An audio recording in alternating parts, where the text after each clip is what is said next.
and middle class acquire liabilities. Here is how to tell the difference between an asset and a liability. Most accountants and financial professionals do not agree with the definitions, but these simple drawings were the start of strong financial foundations for two young boys. An asset is something that puts money in my pocket. A liability is something that takes money out of my pocket. This is really all you need to know. If you want to be rich, simply spend your life buying assets. If you want to be poor or middle class, spend your life buying liabilities. Illiteracy, both in words and numbers, is the foundation of financial struggle.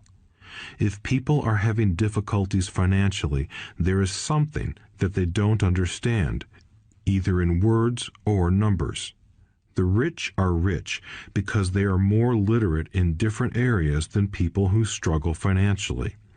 So if you want to be rich and maintain your wealth, it's important to be financially literate in words as well as numbers. Numbers alone mean little, just as words out of context mean little. It's the story that counts. In financial reporting, reading numbers is looking for the plot, the story of where the cash is flowing. In 80% of most families, the financial story paints a picture of hard work to get ahead. However, this effort is for naught because they spend their lives buying liabilities instead of assets. Everyone has living expenses, the need for food, shelter, and clothing. It is the cash flow that tells the story of how a person handles their money. The reason I started with the story of the richest men in America is to illustrate the flaw in believing that money will solve all problems. That is why I cringe whenever I hear people ask me how to get rich quicker or where they should start. I often hear, "I'm in debt, so I need to make more money." But more money will often not solve the problem. In fact, it may compound the problem. Money often makes obvious our tragic human flaws, putting a spotlight on what we don't know. That is why, all too often, a person who comes into a sudden windfall of cash, let's say an inheritance, a pay raise, or lottery winnings, soon returns to the same financial mess, if not worse than the mess they were in before. Money only accentuates the cash flow pattern running in your head.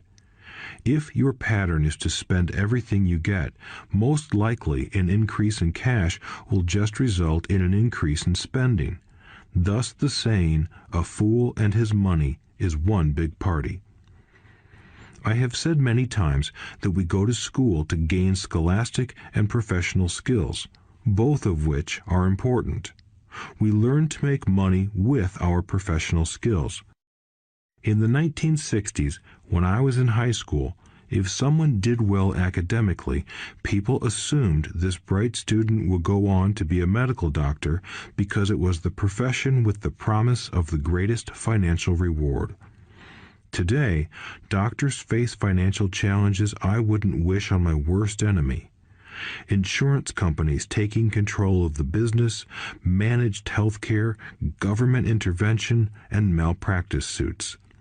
Today, kids want to be famous athletes, movie stars, rock stars, beauty queens, or CEOs because that is where the fame, money, and prestige are.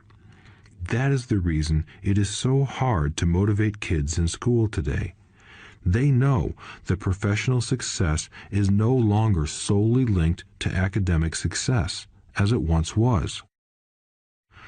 Because students leave school without financial skills, millions of educated people pursue their profession successfully, but later find themselves struggling financially.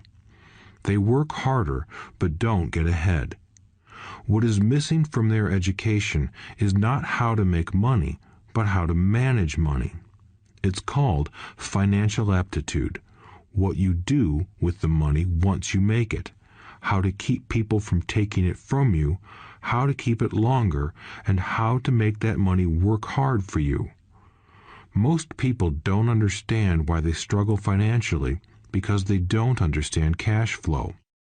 A person can be highly educated, professionally successful, and financially illiterate. These people often work harder than they need to because they learned how to work hard, but not how to have their money work hard for them.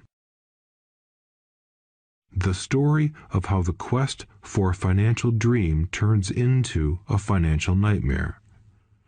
The classic story of hardworking people has set a pattern. Recently married, the happy, highly educated young couple moves into one of their cramped, rented apartments. Immediately, they realize that they are saving money because two can live as cheaply as one. The problem is, the apartment is cramped.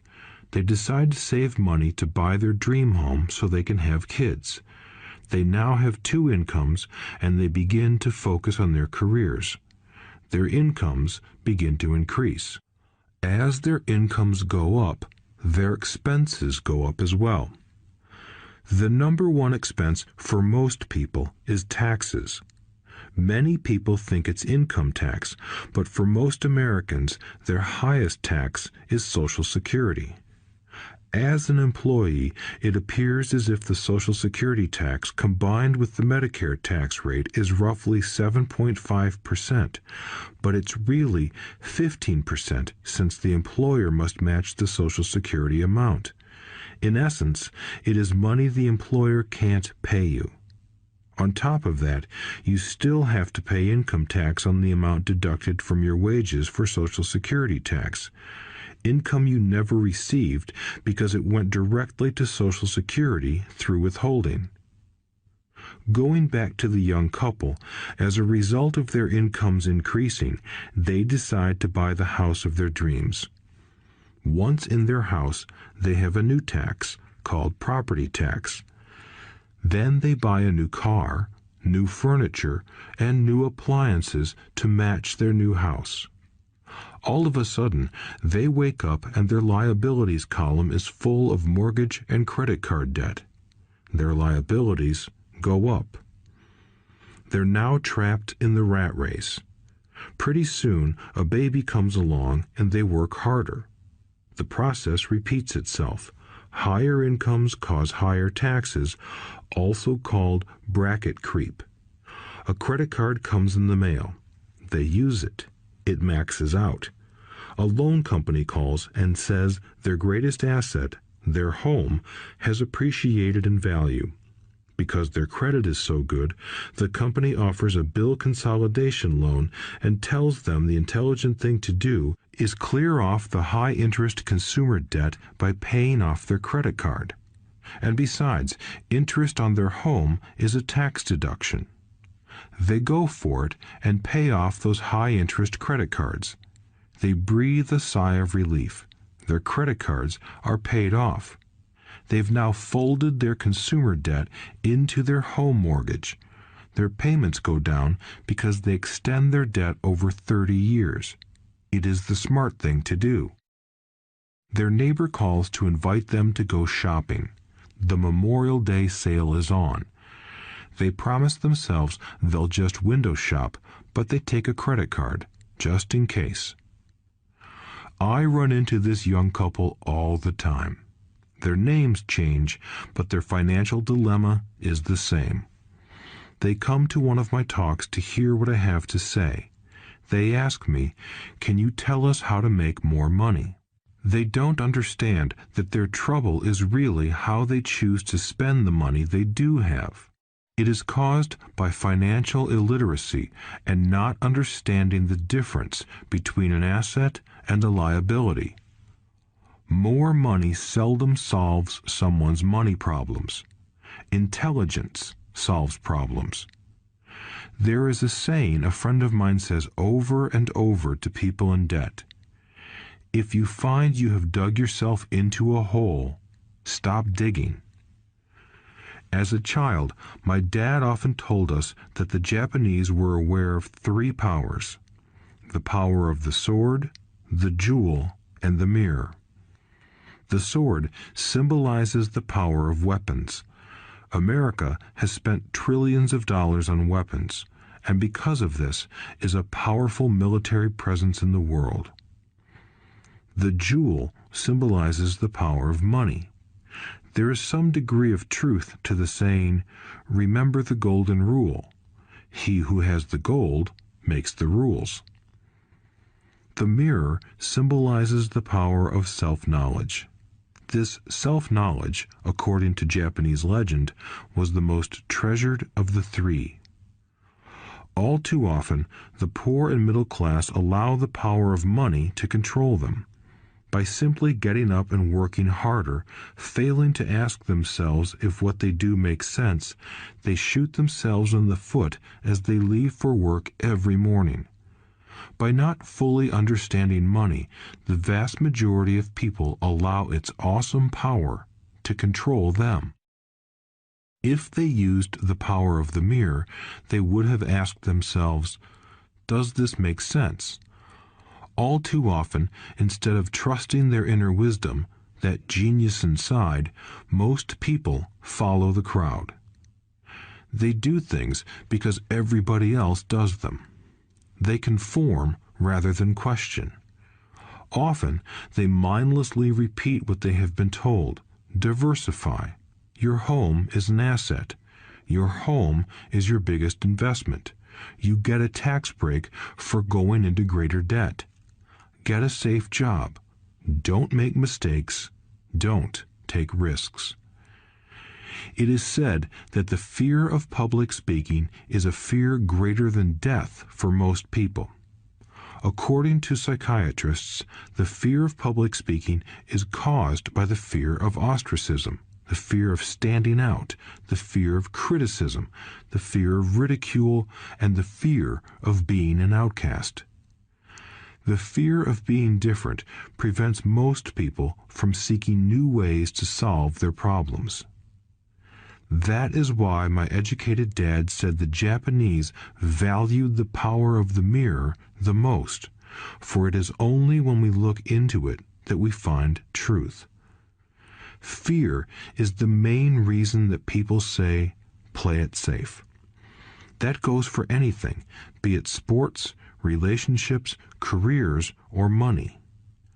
It is that same fear, the fear of ostracism, that causes people to conform to, and not question, commonly accepted opinions or popular trends. Your home is an asset. Get a bill consolidation loan and get out of debt. Work harder. It's a promotion. Someday I'll be a vice president. Save money. When I get a raise, I'll buy us a bigger house. Mutual funds are safe. Many financial problems are caused by trying to keep up with the Joneses. Occasionally, we all need to look in the mirror and be true to our inner wisdom rather than our fears. By the time Mike and I were 16 years old, we began to have problems in school. We were not bad kids. We just began to separate from the crowd. We worked for Mike's dad after school and on weekends. Mike and I often spent hours after work just sitting at a table with his dad while he held meetings with his bankers, attorneys, accountants, brokers, investors, managers, and employees. Here was a man who had left school at 13, who was now directing, instructing, ordering, and asking questions of educated people. They came at his beck and call, and cringed when he didn't approve of them. Here was a man who had not gone along with the crowd. He was a man who did his own thinking and detested the words, "We have to do it this way because that's the way everyone else does it." He also hated the word "can't." If you wanted him to do something, just say, "I don't think you can do it." Mike and I learned more sitting in on his meetings than we did in all our years of school, college included. Mike's dad was not book smart, but he was financially educated and successful as a result. He told us over and over again, An intelligent person hires people who are more intelligent than he is. So Mike and I had the benefit of spending hours listening to and learning from intelligent people. But because of this, Mike and I couldn't go along with the standard dogma our teachers preached, and that caused problems. Whenever the teacher said, "If you don't get good grades, you won't do well in the real world," Mike and I just raised our eyebrows.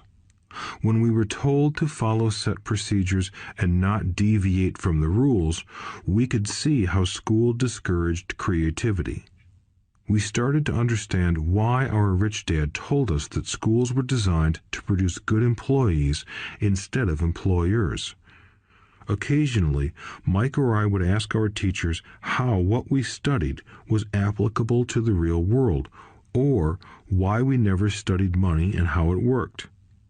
To the latter question, we often got the answer that money was not important, that if we excelled in our education, the money would follow. The more we knew about the power of money, the more distant we grew from the teachers and our classmates. My highly educated dad never pressured me about my grades, but we did begin to argue about money.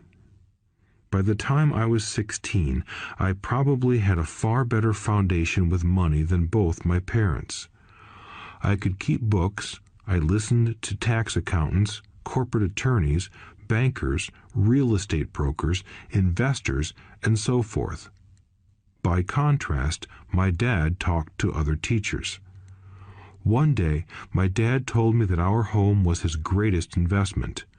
A not too pleasant argument took place when I showed him why I thought a house was not a good investment. I showed him the ancillary expenses that went along with owning the home. A bigger home meant bigger expenses, and the cash flow kept going out through the expense column. Today, people still challenge me on the idea of a house not being an asset. I know that for many people, it is their dream as well as their largest investment. And owning your own home is better than nothing. I simply offer an alternative way of looking at this popular dogma. If my wife and I were to buy a bigger, flashier house, we realize it wouldn't be an asset. It would be a liability since it would take money out of our pocket. So here is the argument I put forth. I really don't expect most people to agree with it because your home is an emotional thing, and when it comes to money, high emotions tend to lower financial intelligence. I know from personal experience that money has a way of making every decision emotional. 1. When it comes to houses, most people work all their lives paying for a home they never own. In other words, most people buy a new house every few years, each time incurring a new 30-year loan to pay off the previous one. 2. Even though people receive a tax deduction for interest on mortgage payments, they pay for all their other expenses with after-tax dollars, even after they pay off their mortgage. 3. My wife's parents were shocked when the property taxes on their home increased to $1,000 a month. This was after they had retired, so the increase put a strain on their retirement budget and they felt forced to move. 4. Houses do not always go up in value.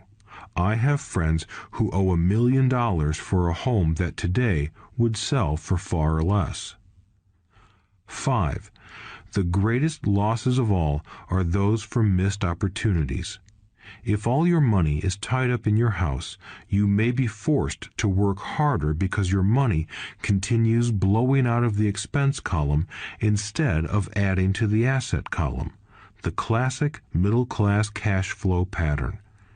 If a young couple would put more money into their asset column early on, their later years would be easier. Their assets would have grown and would be available to help cover expenses.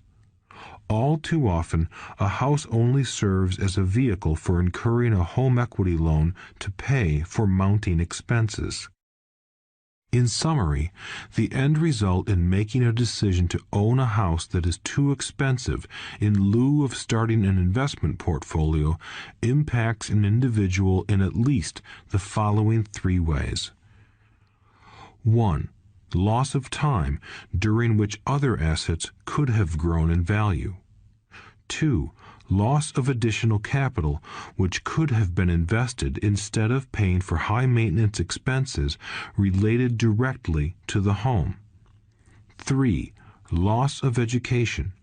Too often, people count their house and savings and retirement plans as all they have in their asset column.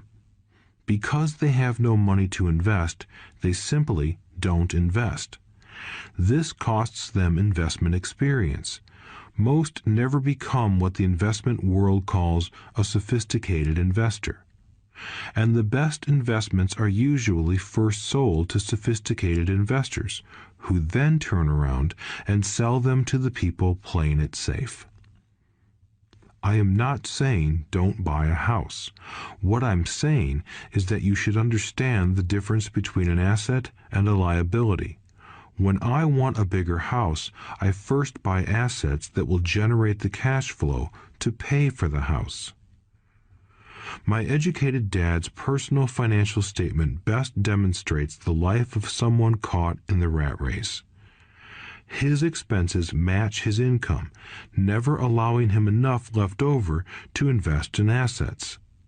As a result, his liabilities are larger than his assets. Why the rich get richer. A review of my rich dad's financial statement shows why the rich get richer. The asset column generates more than enough income to cover expenses, with the balance reinvested into the asset column. The asset column continues to grow, and therefore the income it produces grows with it. The result is that the rich get richer. Why the middle class struggle. The middle class finds itself in a constant state of financial struggle. Their primary income is through their salary.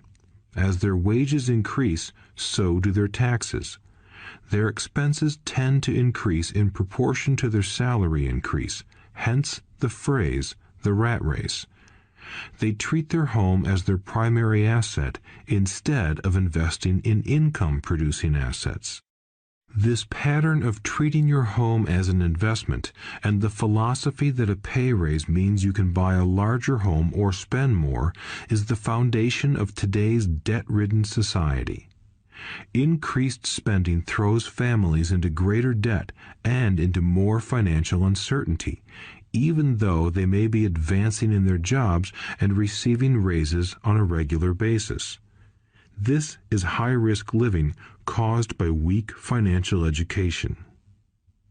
The massive loss of jobs in recent times proves how shaky the middle class really is financially. Company pension plans are being replaced by 401k plans. Social Security is obviously in trouble and can't be relied upon as a source for retirement. Panic has set in for the middle class. Today, mutual funds are popular because they supposedly represent safety. Average mutual fund buyers are too busy working to pay taxes and mortgages, save for their children's college, and pay off credit cards. They do not have time to study investing, so they rely on the expertise of the manager of a mutual fund.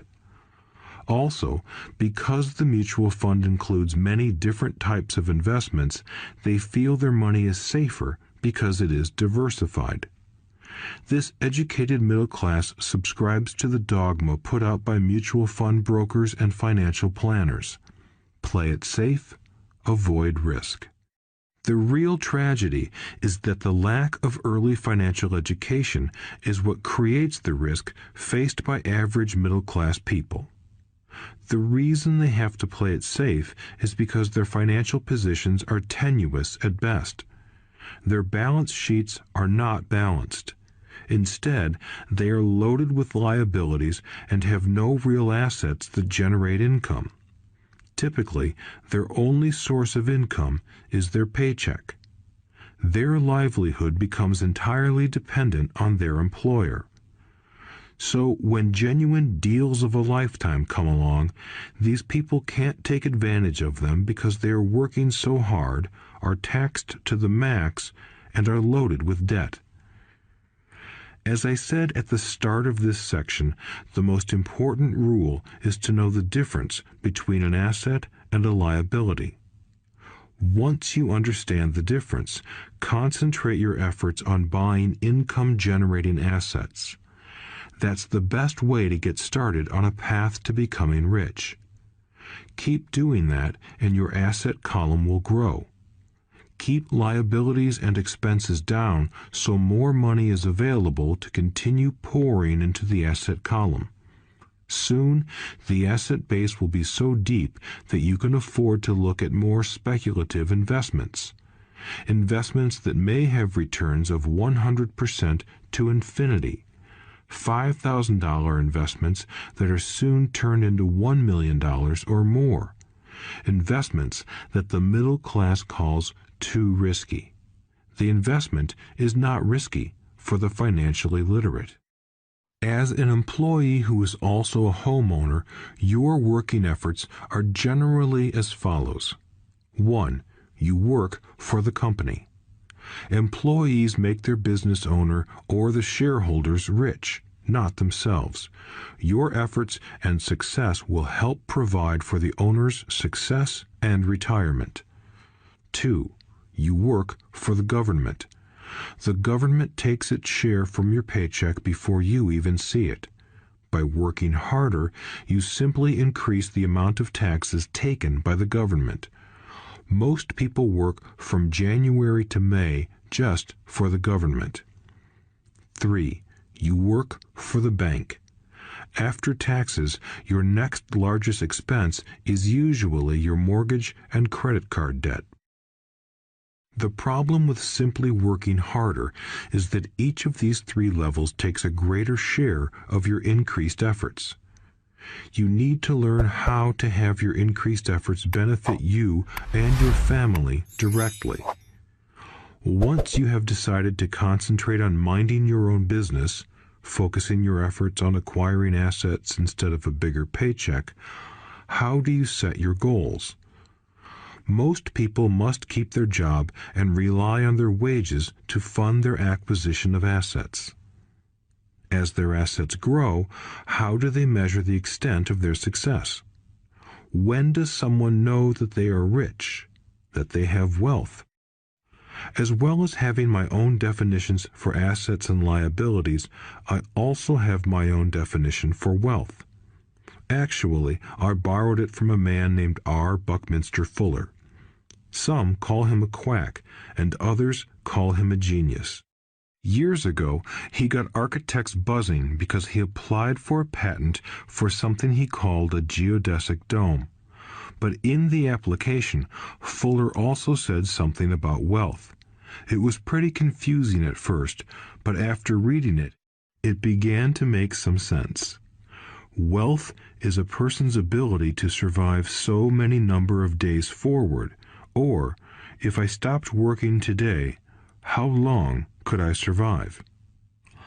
Unlike net worth, the difference between your assets and liabilities, which is often filled with a person's expensive junk and opinions of what things are worth, this definition creates the possibility for developing a truly accurate measurement. I could now measure and know where I was in terms of my goal to become financially independent. Although net worth often includes non-cash producing assets, like stuff you bought that now sits in your garage, wealth measures how much money your money is making and, therefore, your financial survivability. Wealth is the measure of the cash flow from the asset column compared with the expense column. Let's use an example. Let's say I have cash flow from my asset column of $1,000 a month, and I have monthly expenses of $2,000 a month. What is my wealth? let's go back to Buckminster Fuller's definition. Using his definition, how many days forward can I survive? Assuming a 30-day month, I have enough cash flow for half a month. When I achieve $2,000 a month cash flow from my assets, then I will be wealthy. So, while I'm not yet rich, I am wealthy. I now have income generated from assets each month that fully cover my monthly expenses. If I want to increase my expenses, I first must increase my cash flow to maintain this level of wealth. Also note that it is at this point that I'm no longer dependent on my wages. I have focused on and been successful in building an asset column that has made me financially independent. If I quit my job today, I would be able to cover my monthly expenses with the cash flow from my assets. My next goal would be to have the excess cash flow from my assets reinvested into the asset column. The more money that goes into my asset column, the more my asset column grows. The more my assets grow, the more my cash flow grows. And as long as I keep my expenses less than the cash flow from these assets, I grow richer with more and more income from sources other than my physical labor. As this reinvestment process continues, I am well on my way to becoming rich. Just remember this simple observation. The rich buy assets. The poor only have expenses. The middle class buy liabilities they think are assets. So how do I start minding my own business? What is the answer? Listen to the founder of McDonald's in the next chapter. Chapter 3. Lesson 3. Mind your own business. The rich focus on their asset columns while everyone else focuses on their income statements. In 1974, Ray Kroc, the founder of McDonald's, was asked to speak to the MBA class at the University of Texas at Austin. A friend of mine was a student in that MBA class. After a powerful and inspiring talk, the class adjourned and the students asked Ray if he would join them at their favorite hangout to have a few beers. Ray graciously accepted. "What business am I in?" Ray asked once the group had all their beers in hand. Everyone laughed, my friend said. Most of the MBA students thought Ray was just fooling around. No one answered, so Ray asked again. "What business do you think I'm in?" The students laughed again, and finally one brave soul yelled out, "Ray, who in the world doesn't know that you are in the hamburger business?" Ray chuckled. "That's what I thought you would say." He paused and then quickly added, "Ladies and gentlemen, I'm not in the hamburger business. My business is real estate." As my friend tells the story, Ray spent a good amount of time explaining his viewpoint. In his business plan, Ray knew that the primary business focus was to sell hamburger franchises, but what he never lost sight of was the location of each franchise. He knew that the land and its location were the most significant factors in the success of each franchise. Basically, the person who bought the franchise was also buying the real estate under the franchise for Ray Kroc's organization. Today, McDonald's is the largest single owner of real estate in the world, owning even more than the Catholic Church. McDonald's owns some of the most valuable intersections and street corners in America and around the globe. My friend considers this as one of the most important lessons in his life. Today, he owns car washes, but his business is the real estate under those car washes. The previous chapter presented that most people work for everyone but themselves. They work first for the owners of the company, then for the government through taxes, and finally for the bank that owns their mortgage. When I was a young boy, we did not have a McDonald's nearby. Yet my rich dad was responsible for teaching Mike and me the same lesson that Ray Kroc talked about at the University of Texas. It is secret number 3 of the rich. The secret is mind your own business. Financial struggle is often directly the result of people working all their lives for someone else. Many people will simply have nothing at the end of their working days to show for their efforts. Our current educational system focuses on preparing today's youth to get good jobs by developing scholastic skills. Their lives will revolve around their wages or, as described earlier, their income column. Many will study further to become engineers, scientists, cooks, police officers, artists, writers, and so on. These professional skills allow them to enter the workforce and work for money. But there is a big difference between your profession and your business. Often I ask people, "What is your business?" And they will say, "Oh, I'm a banker." Then I ask them if they own the bank, and they usually respond, "No, I work there." In that instance, they have confused their profession with their business. Their profession may be a banker, but they still need their own business. A problem with school is that you often become what you study. So if you study cooking, you become a chef. If you study the law, you become an attorney. And a study of auto mechanics makes you a mechanic. The mistake in becoming what you study is that too many people forget to mind their own business. They spend their lives minding someone else's business and making that person rich. To become financially secure, a person needs to mind their own business. Your business revolves around your asset column, not your income column. As stated earlier, the number 1 rule is to know the difference between an asset and a liability and to buy assets. The rich focus on their asset columns, while everyone else focuses on their income statements. That is why we hear so often, "I need a raise. If only I had a promotion. I am going back to school to get more training so I can get a better job. I am going to work overtime. Maybe I can get a second job." In some circles, these are sensible ideas, but you are still not minding your own business.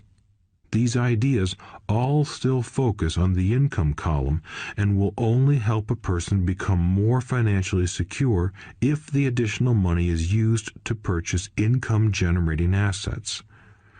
The primary reason the majority of the poor and middle class are fiscally conservative, which means I can't afford to take risks, is that they have no financial foundation. They have to cling to their jobs and play it safe. When downsizing became the in thing to do, millions of workers found out their largest so-called asset, their home, was eating them alive.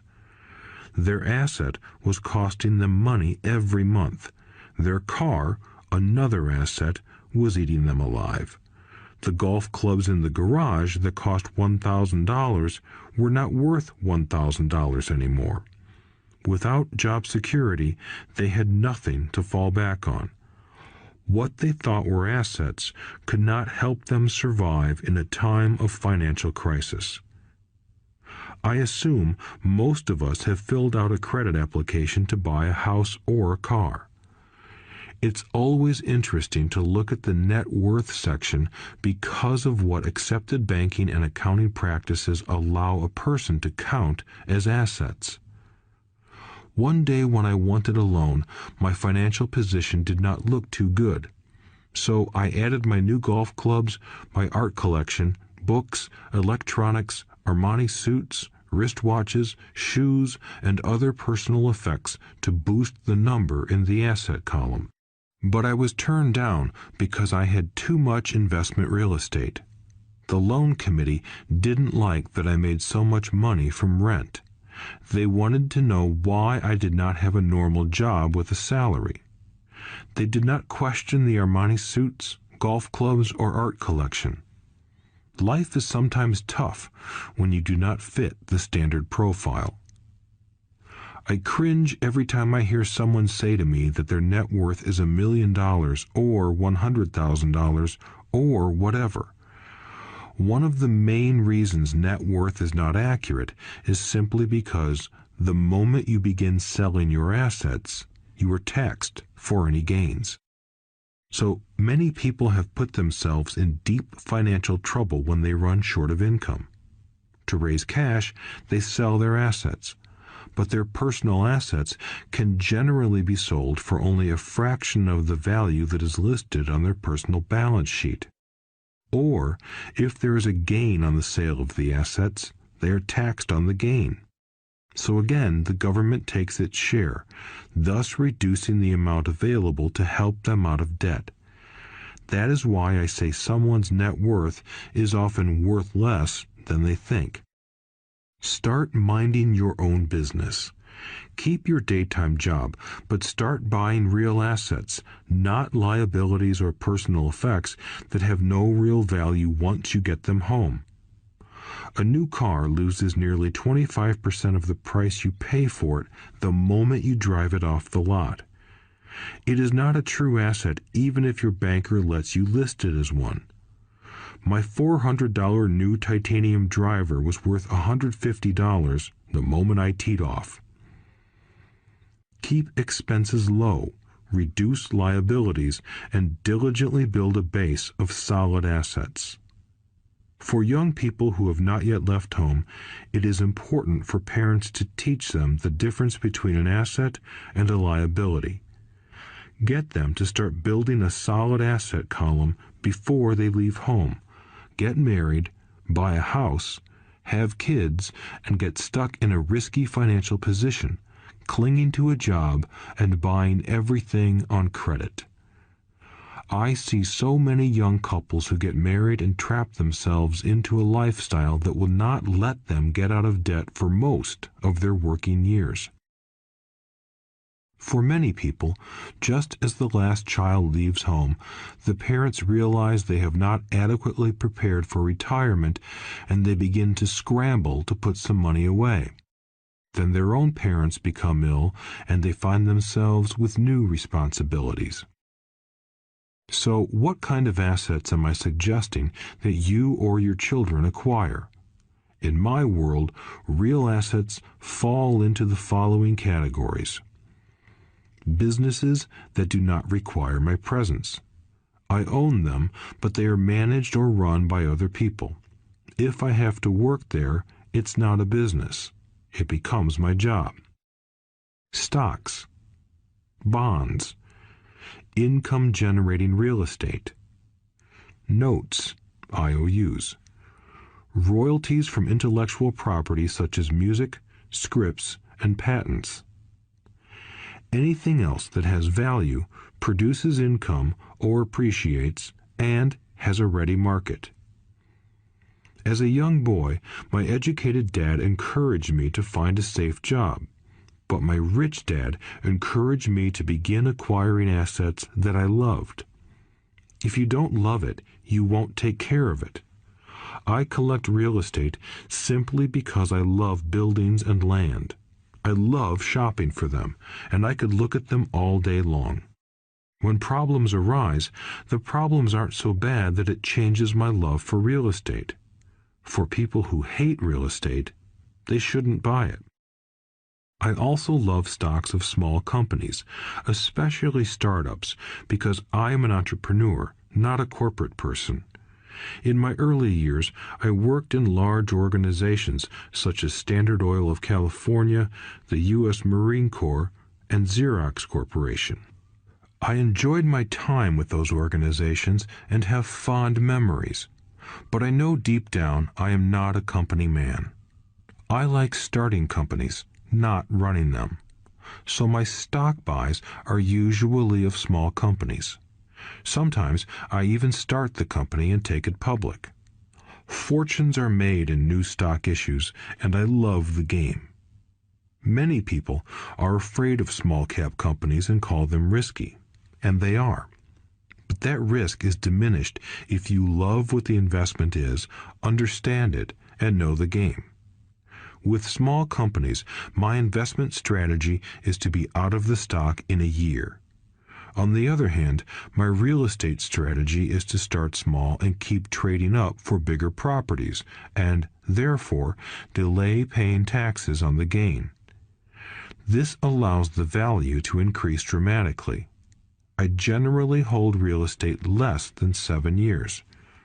For years, even while I was with the Marine Corps and Xerox, I did what my rich dad recommended. I kept my day job, but I still minded my own business. I was active in my asset column trading real estate and small stocks. Rich Dad always stressed the importance of financial literacy. The better I was at understanding the accounting and cash management, the better I would be at analyzing investments and eventually starting and building my own company. I don't encourage anyone to start a company unless they really want to. Knowing what I know about running a company, I wouldn't wish that task on anyone. There are times when people can't find employment and starting a company seems like the best solution. But the odds are against success. 9 out of 10 companies fail in 5 years.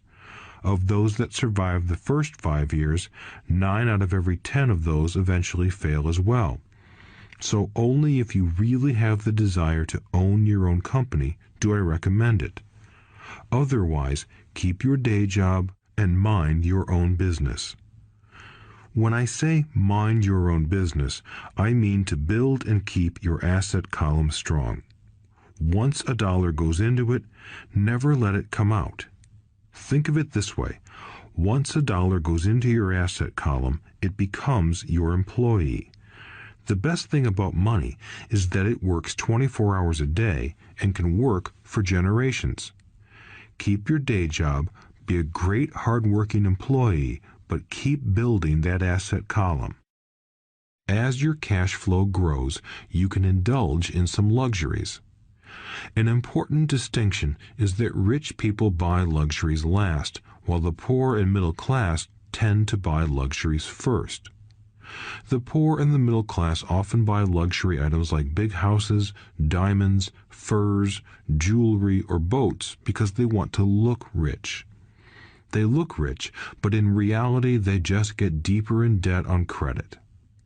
The old money people, the long-term rich, build their asset column first. Then the income generated from the asset column buys their luxuries. The poor and middle class buy luxuries with their own sweat, blood, and children's inheritance.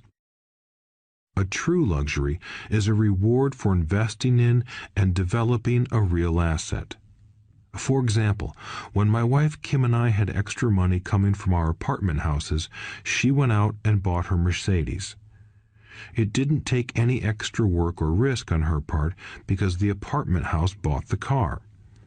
She did, however, have to wait 4 years while the real estate investment portfolio grew and began generating enough extra cash flow to pay for the car. But the luxury, the Mercedes, was a true reward because she proved she knew how to grow her asset column. That car now means a lot more to her than simply another pretty car. It means she used her financial intelligence to afford it. Instead, most people impulsively go out and buy a new car or some other luxury on credit. They may feel bored and just want a new toy. Buying a luxury on credit often causes a person to eventually resent that luxury because the debt becomes a financial burden.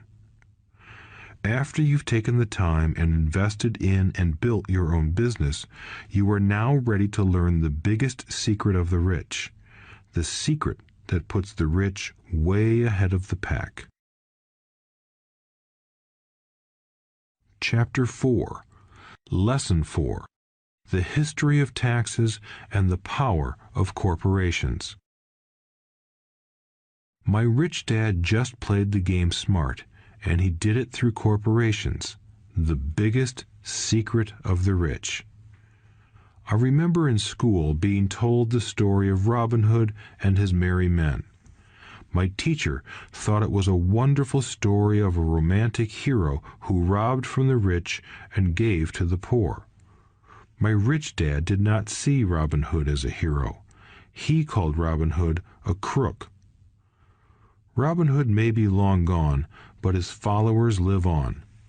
I often still hear people say, "Why don't the rich pay for it?" Or, "The rich should pay more in taxes and give it to the poor." It is this Robin Hood fantasy, or taking from the rich to give to the poor, that has caused the most pain for the poor and the middle class. The reason the middle class is so heavily taxed is because of the Robin Hood ideal. The reality is that the rich are not taxed. It's the middle class who pays for the poor, especially the educated upper-income middle class. Again, to understand fully how things happen, we need to look at the history of taxes. Although my highly educated dad was an expert on the history of education, my rich dad fashioned himself an expert on the history of taxes. Rich Dad explained to Mike and me that originally in England and America, there were no taxes. Occasionally, there were temporary taxes levied in order to pay for wars. The king or the president would put the word out and ask everyone to chip in. Taxes were levied in Britain for the fight against Napoleon from 1799 to 1816, and in America to pay for the Civil War from 1861 to 1865. In 1874, England made income tax a permanent levy on its citizens. In 1913, an income tax became permanent in the United States with the adoption of the 16th Amendment to the U.S. Constitution. At one time, Americans were anti-tax. It had been the tax on tea that led to the famous Tea Party in Boston Harbor, an incident that helped ignite the Revolutionary War. It took approximately 50 years in both England and the United States to sell the idea of a regular income tax. What these historical dates fail to reveal is that both of these taxes were initially levied against only the rich. It was this point that Rich Dad wanted Mike and me to understand. He explained that the idea of taxes was made popular and accepted by the majority by telling the poor and the middle class that taxes were created only to punish the rich. This is how the masses voted for the law, and it became constitutionally legal. Although it was intended to punish the rich, in reality it wound up punishing the very people who voted for it, the poor and middle class. Once government got a taste of money, its appetite grew, said Rich Dad. Your dad and I are exactly opposite. He's a government bureaucrat, and I am a capitalist. We get paid, and our success is measured on opposite behaviors. He gets paid to spend money and hire people. The more he spends and the more people he hires, the larger his organization becomes. In the government, a large organization is a respected organization. On the other hand, within my organization, the fewer people I hire and the less money I spend, the more I am respected by my investors. That's why I don't like government people. They have different objectives than most business people. As the government grows, more and more tax dollars are needed to support it. My educated dad sincerely believed that government should help people. He loved John F. Kennedy and especially the idea of the Peace Corps. He loved the idea so much that both he and my mom worked for the Peace Corps, training volunteers to go to Malaysia, Thailand, and the Philippines. He always strived for additional grants and budget increases so he could hire more people, both in his job with the Education Department and in the Peace Corps. From the time I was about 10 years old, I would hear from my rich dad that government workers were a pack of lazy thieves, and from my poor dad I would hear how the rich were greedy crooks who should be made to pay more taxes. Both sides had valid points. It was difficult to go to work for one of the biggest capitalists in town and come home to a father who was a prominent government leader. It was not easy to know which dad to believe. Yet, when you study the history of taxes, an interesting perspective emerges. As I said, the passage of taxes was only possible because the masses believed in the Robin Hood theory of economics. Take from the rich and give to everyone else. The problem was that the government's appetite for money was so great that taxes soon needed to be levied on the middle class, and from there it kept trickling down. However, the rich saw an opportunity because they don't play by the same set of rules. The rich knew about corporations, which became popular in the days of sailing ships. The rich created the corporation as a vehicle to limit their risk to the assets of each voyage. The rich put their money into a corporation to finance the voyage. The corporation would then hire a crew to sail to the New World to look for treasure. If the ship was lost, the crew lost their lives, but the loss to the rich would be limited only to the money they invested for that particular voyage. It is the knowledge of the legal corporate structure that really gives the rich a vast advantage over the poor and middle class. Having two fathers teaching me, one a socialist and the other a capitalist, I quickly began to realize that the philosophy of the capitalist made more financial sense to me. It seemed to me that the socialists ultimately penalized themselves due to their lack of financial education. No matter what the take from the rich crowd came up with, the rich always found a way to outsmart them. That is how taxes were eventually levied on the middle class. The rich outsmarted the intellectuals solely because they understood the power of money, a subject not taught in schools. How did the rich outsmart the intellectuals? Once the take from the rich tax was passed, cash started flowing into government coffers. Initially, people were happy. Money was handed out to government workers and the rich. It went to government workers in the form of jobs and pensions, and it went to the rich via their factories receiving government contracts. The government received a large pool of money, but the problem was the fiscal management of that money. The government ideal is to avoid having excess money. If you fail to spend your allotted funds, you risk losing it in the next budget. You would certainly not be recognized for being efficient. Business people, on the other hand, are rewarded for having excess money and are applauded for their efficiency. As this cycle of growing government spending continued, the demand for money increased, and the tax the rich idea was adjusted to include lower income levels down to the very people who voted it in, the poor and the middle class. True capitalists used their financial knowledge to simply find an escape. They headed back to the protection of a corporation. But what many people who have never formed a corporation don't know is that a corporation is not really a thing. A corporation is merely a file folder with some legal documents in it, sitting in some attorney's office and registered with a state government agency. It's not a big building or a factory or a group of people. A corporation is merely a legal document that creates a legal body without a soul. Using it, the wealth of the rich was once again protected. It was popular because the income tax rate of a corporation is less than the individual income tax rates.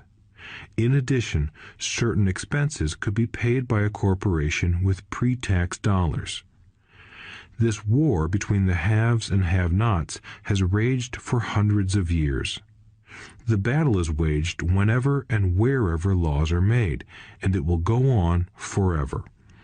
The problem is that the people who lose are the uninformed, the ones who get up every day and diligently go to work and pay taxes. If they only understood the way the rich play the game, they could play it too. Then they would be on their way to their own financial independence. This is why I cringe every time I hear a parent advise their children to go to school so they can find a safe, secure job. An employee with a safe, secure job without financial aptitude has no escape. Average Americans today work 5 to 6 months for the government just to cover their taxes. In my opinion, that is simply too long. The harder you work, the more you pay the government. That is why I believe that the idea of take from the rich backfired on the very people who voted it in. Every time people try to punish the rich don't simply comply. They react. They have the money, power, and intent to change things. They don't just sit there and voluntarily pay more taxes. Instead, they search for ways to minimize their tax burden. They hire smart attorneys and accountants and persuade politicians to change laws or create legal loopholes. They use their resources to effect change. The tax code of the United States also allows other ways to reduce taxes. Most of these vehicles are available to anyone, but it is the rich who find them because they are minding their own business. For example, 1031 is jargon for Section 1031 of the Internal Revenue Code, which allows a seller to delay paying taxes on a piece of real estate that is sold for a capital gain through an exchange for a more expensive piece of real estate. Real estate is one investment vehicle that has a great tax advantage. As long as you keep trading up in value, you will not be taxed on the gains until you liquidate. People who don't take advantage of these legal tax savings are missing a great opportunity to build their asset columns. The poor and middle class don't have the same resources. They sit there and let the government's needles enter their arm and allow the blood donation to begin. Today, I am constantly shocked at the number of people who pay more taxes or take fewer deductions simply because they are afraid of the government. I have friends who have had their businesses shut down and destroyed, only to find out it was a mistake on the part of the government. I realize all that, but the price of working from January to May is a high price to pay for that intimidation. My poor dad never fought back. My rich dad didn't either. He just played the game smarter, and he did it through corporations, the biggest secret of the rich. You may remember the first lesson I learned from my rich dad. I was a little boy of 9 who had to sit and wait for him to choose to talk to me. I sat in his office waiting for him to get to me. He was ignoring me on purpose. He wanted me to recognize his power and to desire to have that power for myself one day. During all the years I studied and learned from him, he always reminded me that knowledge is power. And with money comes great power that requires the right knowledge to keep it and make it multiply. Without that knowledge, the world pushes you around. Rich Dad constantly reminded Mike and me that the biggest bully was not the boss or the supervisor, but the tax man. The tax man will always take more if you let him. The first lesson of having money work for you, as opposed to you working for money, is all about power. If you work for money, you give the power to your employer. If money works for you, you keep the power and control it. Once we had this knowledge of the power of money working for us, he wanted us to be financially smart and not let anyone or anything push us around. If you're ignorant, it's easy to be bullied. If you know what you're talking about, you have a fighting chance. That is why he paid so much for smart tax accountants and attorneys. It was less expensive to pay them than to pay the government. His best lesson to me was, be smart and you won't be pushed around as much. He knew the law because he was a law-abiding citizen and because it was expensive to not know the law. If you know you're right, you're not afraid of fighting back, even if you are taking on Robin Hood and his band of merry men. My highly educated dad always encouraged me to land a good job with a strong corporation. He spoke of the virtues of working your way up the corporate ladder. He didn't understand that by relying solely on a paycheck from a corporate employer, I would be a docile cow ready for milking. When I told my rich dad of my father's advice, he only chuckled. "Why not own the ladder?" was all he said. As a young boy, I did not understand what Rich Dad meant by owning my own corporation. It was an idea that seemed impossible and intimidating. Although I was excited by the idea, my inexperience wouldn't let me envision the possibility that grown-ups would someday work for a company I would own. The point is that, if not for my rich dad, I would have probably followed my educated dad's advice. It was merely the occasional reminder of my rich dad that kept the idea of owning my own corporation alive and kept me on a different path. By the time I was 15 or 16, I knew I wasn't going to continue down the path my educated dad recommended. I didn't know how I was going to do it, but I was determined not to head in the direction most of my classmates were heading. That decision changed my life. It was not until my mid-20s that my rich dad's advice began to make more sense to me. I was just out of the Marine Corps and working for Xerox. I was making a lot of money, but every time I looked at my paycheck, I was disappointed. The deductions were so large, and the more I worked, the greater they became. As I became more successful, my bosses talked about promotions and raises. It was flattering, but I could hear my rich dad asking in my ear, "Who are you working for? Who are you making rich?"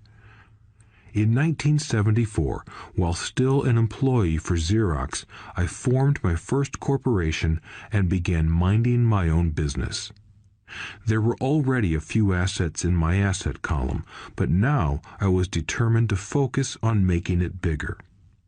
Those paychecks, with all the deductions, made all the years of my rich dad's advice make total sense.